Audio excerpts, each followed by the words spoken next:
हरे कृष्णा। आप सबका स्वागत है। हम एक छोटी सी कथा से समझेंगे कि कैसे भगवान छोटे से छोटे उपहार से खुश हो जाते हैं। भगवान भगवत गीता में कहते हैं, पत्रम पुष्पम फलम तोयम यो मे भक्त्या प्रयच्छति तदहम भक्ति उपरितम अश्नामि प्रयतात्मनः।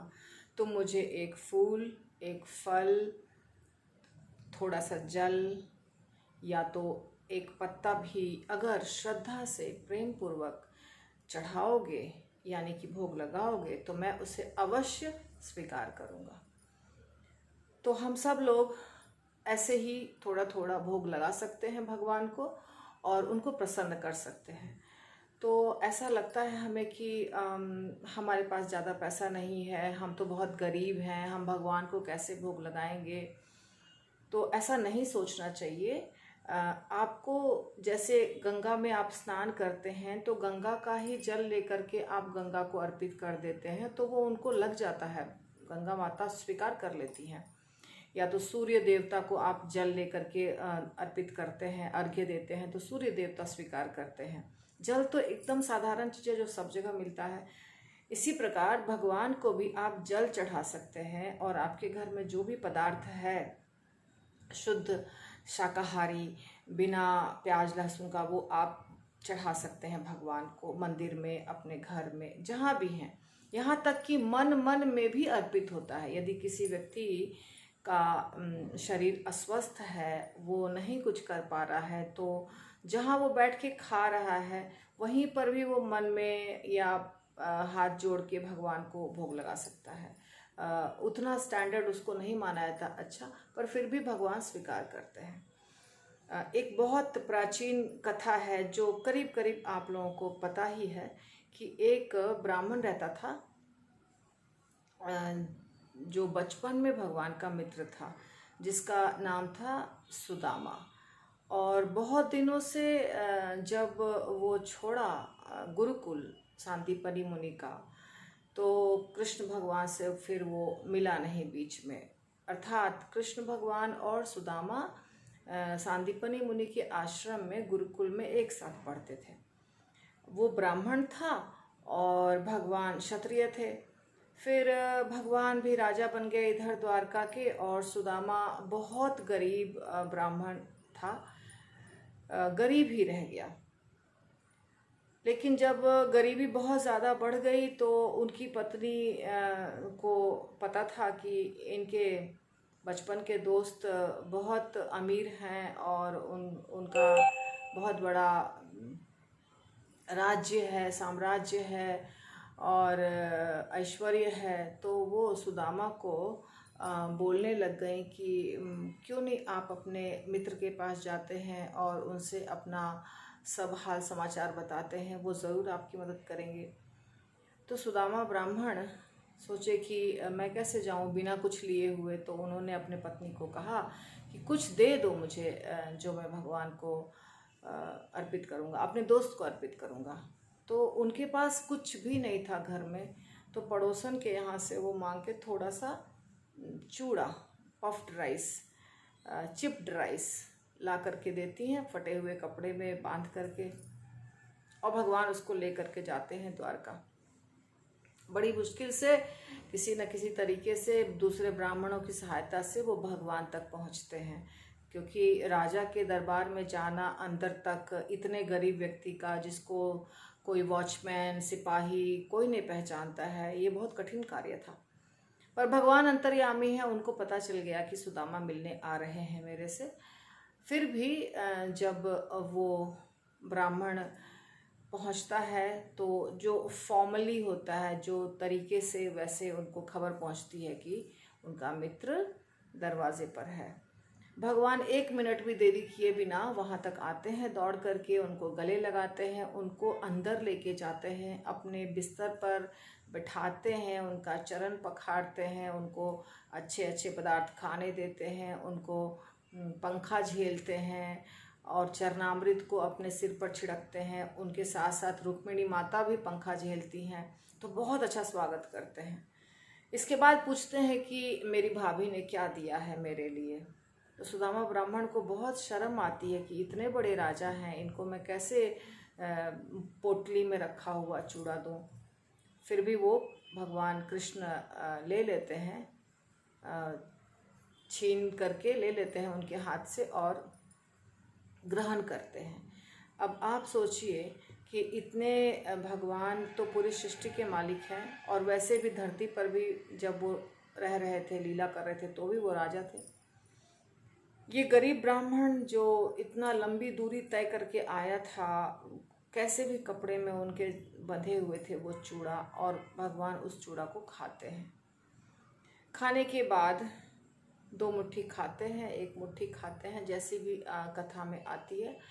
तो उसके बाद उस समय भगवान उसको कुछ भी नहीं देते हैं। लेकिन जब सुदामा ब्राह्मण अपने घर पहुंचते हैं तो देखते हैं कि उनका महल बन गया, अटारी बन गया, पत्नी बहुत अच्छे गहने कपड़े पहनी हुई है और बहुत संपन्न परिवार दिखाई दे रहा है। तो भगवान से सुदामा ब्राह्मण अपने शब्दों से कुछ मांगा नहीं, उसे अच्छा भी नहीं लगता था मांगना, पर भगवान अंतर्यामी है, वो समझ गए कि उनको क्या चीज़ की आवश्यकता है और स्वयं वो सब कुछ उसको दे दिए। तो ऐसा नहीं है कि आप बहुत छप्पन भोग चढ़ाएंगे तभी भगवान स्वीकार करेंगे। भगवान छोटा से छोटा चीज़ स्वीकार करते हैं। एकदम साधारण भोग, रोटी बिना नमक का सनातन गोस्वामी भोग लगाते थे। रोटी भी नहीं, हाथ से जो मोटा मोटा आटे को गूंद करके बस पका लिया थोड़ा आग में, और वो भी भगवान ग्रहण करते थे। तो भगवान हर चीज़ ग्रहण करते हैं, केवल उसमें भाव होना चाहिए, प्यार होना चाहिए। तो इसलिए मैं आप लोगों से विनती करती हूँ कि आप अवश्य भगवान को भोग लगाना शुरू करिए। अपने घर में जो भी है व्यवस्था, उसके अनुसार भगवान को भोग लगाइए। बस आपको अपने सामग्री को साफ सुथरे तरीके से बनाना है, उसमें तुलसी डालना है और बस भगवान के सामने रखना है और उनको बोलना है कि आप स्वीकार कर लीजिए। इसी प्रकार आप जब भी किसी मंदिर में जाते हैं तो वहाँ कुछ न कुछ चढ़ावा चढ़ाइए।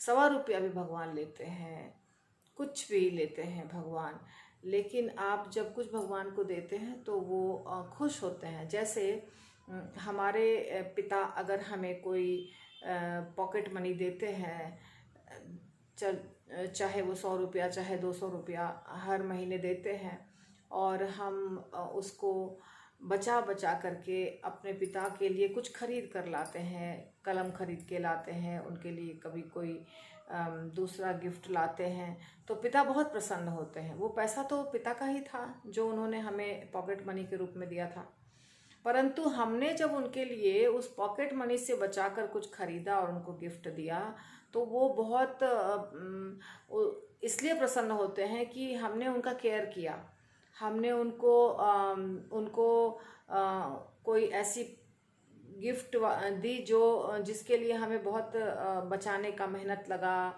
हमने सोचा, हमने उसके बारे में अपनी भावना उसमें मिश्रित की, तो इसीलिए पिता बहुत प्रसन्न होते हैं। इसी प्रकार भगवान हमारे पिता हैं, और यदि हम भगवान के लिए अपने कमाए धन से कुछ भी खरीद करके भगवान को देते हैं, या हम एक गुलाब का फूल देते हैं या थोड़ा सा जल देते हैं। एक अद्वैत आचार्य नाम के आचार्य थे जो भगवान को सिर्फ जल और तुलसी देते थे। बहुत पहले की बात नहीं है, 500 साल पहले की बात है। अद्वैत आचार्य थे बंगाल में, वो भगवान को तुलसी और जल देते थे और भगवान प्रसन्न हो गए उसी से। तो भगवान बहुत आसानी से प्रसन्न हो जाते हैं, लेकिन हमारी चेतना, हमारा भाव अच्छा होना चाहिए। इसलिए हमारा आपसे बहुत बहुत नम्र निवेदन है कि आप सब जितने लोग ये वीडियो सुन रहे हैं, कृपा करके भगवान से अपना नाता जोड़िए। इस तरह से जैसे आप मंदिर जाते हैं तो कुछ गिफ्ट लेके जाइए, और घर में रहते हैं तो घर में ही भगवान का जो आपका मंदिर है बना हुआ, उसमें आप चढ़ाइए भगवान को। आपके अपने घर के अंदर, आपके घर में जो भी सामान आता है उसको भगवान को भोग लगाइए। आपके घर में लड्डू गोपाल है तो उनको भोग लगाइए, मूर्ति है भगवान की तो उनको, फोटो है तो उनको आदत बनाइए भोग लगाने का, क्योंकि इससे भगवान आपके ऊपर कृपा करेंगे। अवश्य कृपा करेंगे। और इसके लिए बहुत ज़्यादा धन की आवश्यकता नहीं है। जो आप खाते हैं बस वही लगाना है भगवान को। भगवान एक और श्लोक में बोलते हैं, यत् करोषि यदश्नासि यत् जुहोसि ददासि यत् तपस्यसि कौन्तेय तत्कुरुष्व मदर्पणम्। आप जो भी खाते हैं, जो भी तपस्या करते हैं, जो भी सामग्री अपने लिए खरीदते हैं, वो मद अर्पणम मतलब मुझे अर्पित कर दीजिए, उसके बाद उसको यूज़ करिए। जो भी कार्य करते हैं वो मुझे अर्पित कर दीजिए, जो भी आप खाते पीते हैं वो मुझे अर्पित कर दीजिए। तो ये एक्चुअल तरीका है सनातन धर्म का कि भगवान को सब कुछ हम गिफ्ट में दें, उनको हम अर्पित करें, उनको हम भोग लगाएं और उसके बाद प्रसाद हो जाता है। जब भगवान को भोग लगाते हैं तो वो प्रसाद हो जाता है। और एक प्रसाद के बारे में भी श्लोक है भगवद गीता में, प्रसादे सर्व दुखा नाम हानि रस्योपजायते प्रसन्न चेतसो याशु, उसके आगे भूल गई, तो प्रसन्न चेतसो यासु बुद्धि पर्यवतिष्ठते, ऐसा कुछ है। तो प्रसादे सर्व दुखा नाम, प्रसाद से सारे दुखों का हरण हो जाता है। तो भगवान को अर्पित करेंगे, अर्पित करने के बाद वो प्रसाद बन जाएगा, प्रसाद को आप ग्रहण करिएगा और हम आपके सारे दुखों का नाश हो जाएगा, अवश्य हो जाएगा। हमारे इर्द गिर्द यदि हमें ऐसा दिखता है कि भक्त भी दुखी हैं तो उसके लिए आप चिंता मत करिए। भक्त भी दुखी होते हैं और बहुत बार भक्त नहीं है वो भी सुखी होते हैं। तो यदि इस प्रकार का प्रश्न होगा और अगर आपको लगता है ये प्रश्न आपको आपके दिमाग में चल रहा है तो आप जब पूछेंगे तो मैं इसके ऊपर भी ज़रूर वीडियो बनाऊंगी।